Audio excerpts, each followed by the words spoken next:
Olá, meu nome é Adriano Carzel, sou consultor de seguros aqui da Carmel e hoje vocês vão ver um vídeo diferente aqui no canal. Hoje, na verdade, é um debate, é um bate-papo a respeito de uns assuntos mais polêmicos que nós temos e que nós estamos enfrentando nesse pós-pandemia, que é o suicídio. Esse mês, conhecido como Setembro Amarelo, é muito significativo e por conta disso nós trouxemos o Marco Antônio, que é psicanalista e ex-voluntário do CVV, e o Cássio, que é o diretor da corretora, para debater esse assunto. Fique comigo e acompanhe até o restante do vídeo.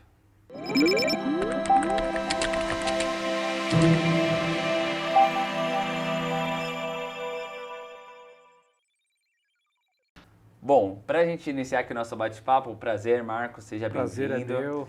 Obrigado, Cássio, por estar aqui com a agradeço, gente. Muito obrigado. E Marco, eu queria que você falasse um pouquinho quem é você, para quem está nos assistindo conhecer um pouquinho melhor sobre o Marco Antônio. Certo, eu sou Marco Antônio Bernardino, tenho 55 anos, sou psicanalista e por 1 ano e 2 meses eu fui voluntário do CVV.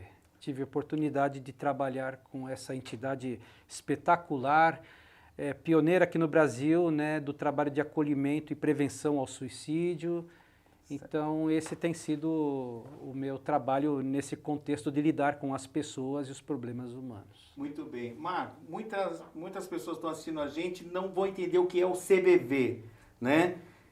Para quem não vivenciou aí os anos 80, que era uma marca registrada, né? Explica pra gente o que é o CVV. CVV, que é o Centro de Valorização da Vida, é uma entidade que surgiu em 1962, fundada por Jacques-André Conchon, e ele usava um espaço na Federação Espírita do Estado de São Paulo, na época presidido e também incentivado pelo Edgar Armond, conhecido como comandante Edgar Armond. E à medida que o tempo foi passando, para ser bem sintético, o CVV foi tomando um corpo, então ele passou a ter postos, como tem até hoje, postos presenciais no Brasil inteiro, em algumas cidades, lógico, mas espalhados no Brasil.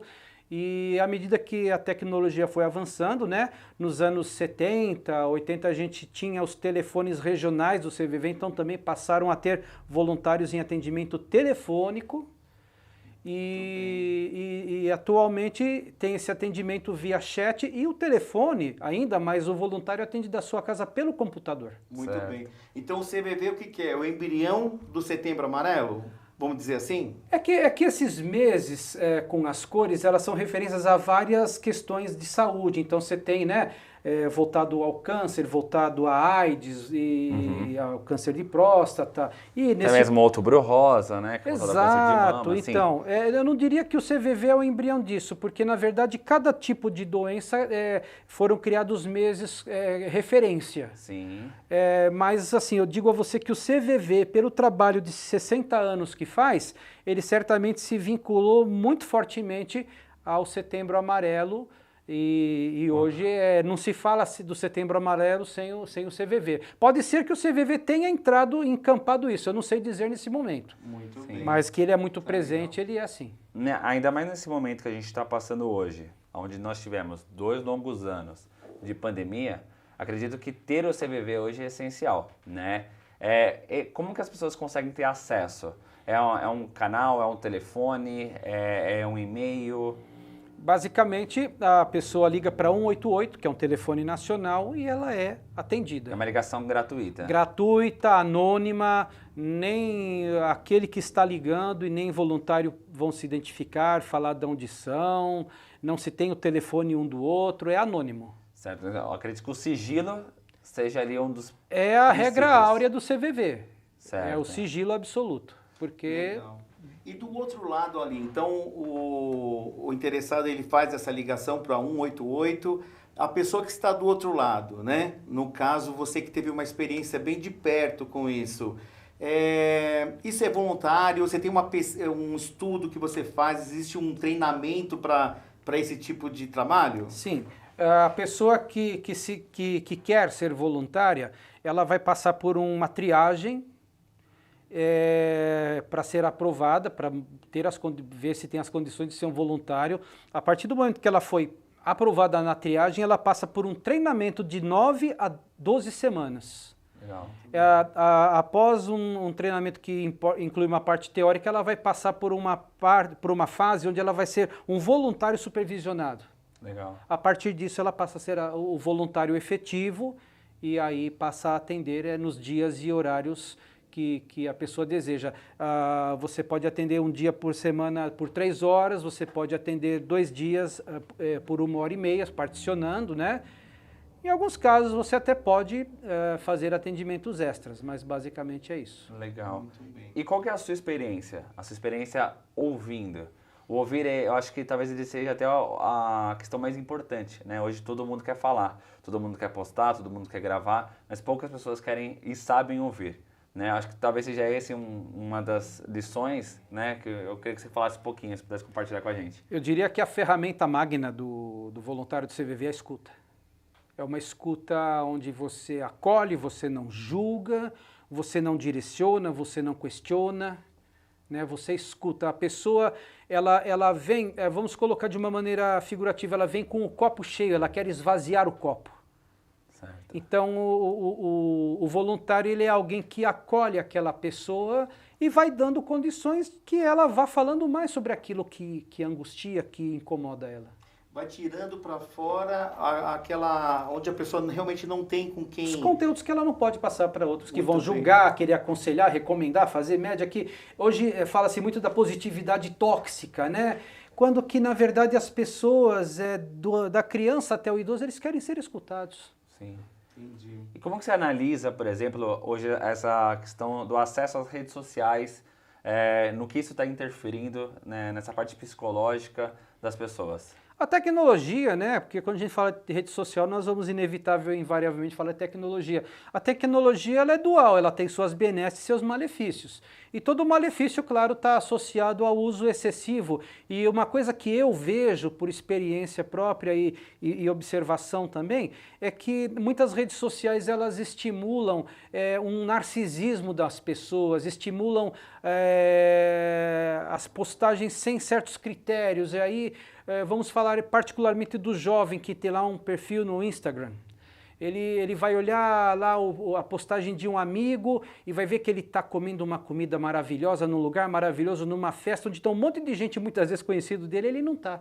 Sim. Ele vai se sentir excluído, é aquela famosa síndrome de missing out, né? Quando a pessoa ela se sente fora, sente que perdeu aquela ocasião. Então, de acordo com as questões da pessoa, sejam elas patológicas, emocionais, ela pode entrar numa depressão.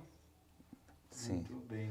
Ô Marco, e essa pessoa no seu dia a dia, então ela está ali no Instagram, ela vê o amigo dela postando lá, que está viajando, a família mesmo, né, às vezes num momento lá, comemorando e a pessoa não foi chamada em si. Essa pessoa, ela vai como se fosse um copo mesmo, como você citou agora, ela vai enchendo e ela tem uma hora que ela precisa colocar isso para fora, porque senão ela vai acabar implodindo, não é isso? É que cada pessoa tem a sua estrutura. Pode ser que para uma pessoa isso não reflita nada. A pessoa não tem conteúdos assim... porque nós somos somas de sentimentos, de coisas recalcadas, né? Então varia de pessoa para pessoa. Não vou falar que toda pessoa que passa por isso vai ficar mal, não. Mas é preciso ver que cada um tem sua história, suas experiências, suas dores. E eu acho que cabe a nós também, né? Nós que assim que olhamos isso do lado de fora, nós que não estamos, que não sabemos analisar e não somos a pessoa que está com a doença, porque hoje a depressão ela é considerada uma doença, que a gente consiga enxergar e ver que ela realmente existe, né? Que não é uma frescura, que a pessoa realmente ela precisa de uma atenção. E hoje existem formas de ser tratado. Existe tratamento ABA, a pessoa consegue passar num fonoaudiólogo para se desenvolver melhor, num terapeuta ocupacional. E é legal essa ideia da gente estar aqui realmente para mostrar isso, né?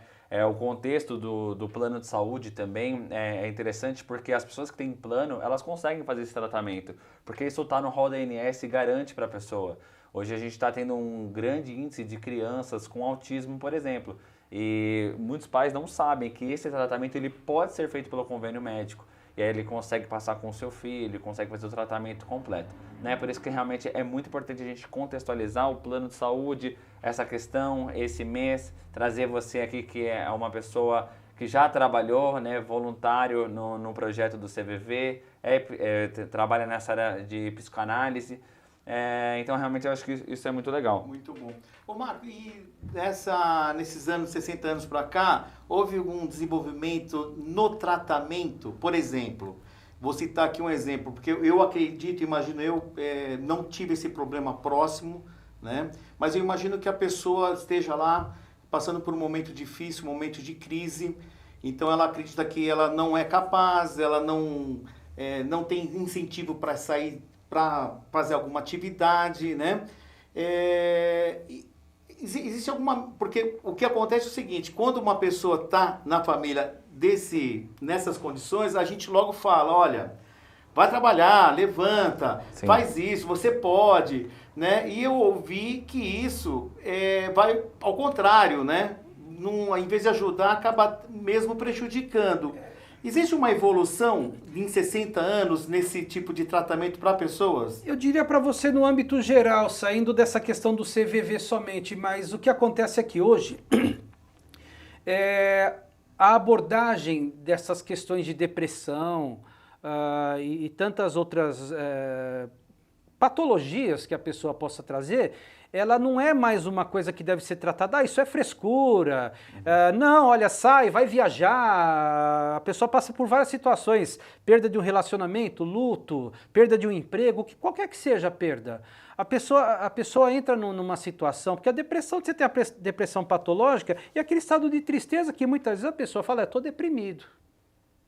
De qualquer maneira, a dor da pessoa é a dor da pessoa. Muito bem.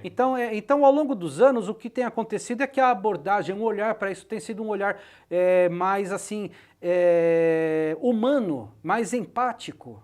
Então, a pessoa vem e precisa desabafar, você escuta a pessoa. A pessoa não está querendo direcionamento, que faça média, aconselhar, ela quer ser ouvida. Porque à medida que a pessoa fala, e isso, aí eu volto para o CVV, a pessoa vai falando e ela vai se ouvindo também. Então é o que no CVV nós chamamos de capacidade de atualização da pessoa. A pessoa fala, nossa, pensando agora no que eu estou falando, eu estou vendo que ela a coisa... mesmo reflete. Ela reflete, ela atualiza. Né? Então o CVV, o voluntário CVViano, ele vai trabalhar com a AOP, que é a pessoa que liga lá, nós chamamos de OP, de maneira a fazê-la falar sobre isso e deixá-la falar, porque ela vai atualizando. Aquilo é terapêutico. Muito bem, perfeito. Tá, e agora vamos falar do profissional. A pessoa, então, ela tá num local que ela pode desenvolver esse trabalho dentro da casa dela. O voluntário, você diz, legal. Voluntário CVV. Profissão de fé, né? Profissão de fé. Uma pessoa que quer destinar algumas horas da sua semana em prol desse Setembro Amarelo aí. Quais são os requisitos, o que precisa fazer? A pessoa que quer ser uma voluntária do CVV, claro que ela não vai, dentro desse Setembro Amarelo, já ser uma voluntária que eu expliquei, levam até 12 semanas, é mais de um mês. Mas assim, a pessoa tem que ser maior de 18 anos, né? E ter a vontade e a disponibilidade de horário para poder fazer os treinamentos e poder, por fim, ser um voluntário ou uma voluntária do CVV. Não é uma coisa complexa, só ser maior de idade. Pelo próprio site ele consegue fazer esse cadastro? Sim, tudo hoje em dia é pelo site, porque os treinamentos, eles hoje são virtuais. Ah, legal. Eu, por exemplo, o tempo que eu fiz treinamento foi pelo Skype. Legal. Creio que ainda seja, né? Mas de qualquer maneira, hoje com essas plataformas, é em grupo. Sim. Então a pessoa faz o treinamento, aí a pessoa... Ela pode optar por ser um voluntário presencial, por chat, e no caso eu fui um voluntário virtual, né, que fala voluntariado virtual, onde eu tinha um softphone, um programa lá no meu computador que eles instalam para a gente, tem uma equipe de suporte o CVV, Legal. Ele tem toda uma estrutura. E aí eu passei a atender na minha casa e no horário que eu escolhi. Muito bem. E a gente estava conversando nos bastidores, né? Não é só o telefone, né? Parece que existe também um chat, alguma coisa que a pessoa esteja tão ruim que ela não consiga ligar, né? Que às vezes ao ligar acredito que seja difícil, né? Sim. Mesmo que seja uma pessoa anônima, que você não esteja vendo ninguém, mas às vezes você se expressar por uma mensagem acaba sendo mais fácil com uma válvula de escape. Tem o presencial, que é o primeiro de tudo, né? Que surgiu, foi um presencial, telefônico, 188, e o chat. Você entra no site lá do cvv.org.br e você tem é direcionado para onde você quiser conversar com quem precisa. Show, Muito bem. muito legal. Muito legal. Eu acho que o voluntário, ele realmente é uma peça importante aí nesse Setembro Amarelo, né?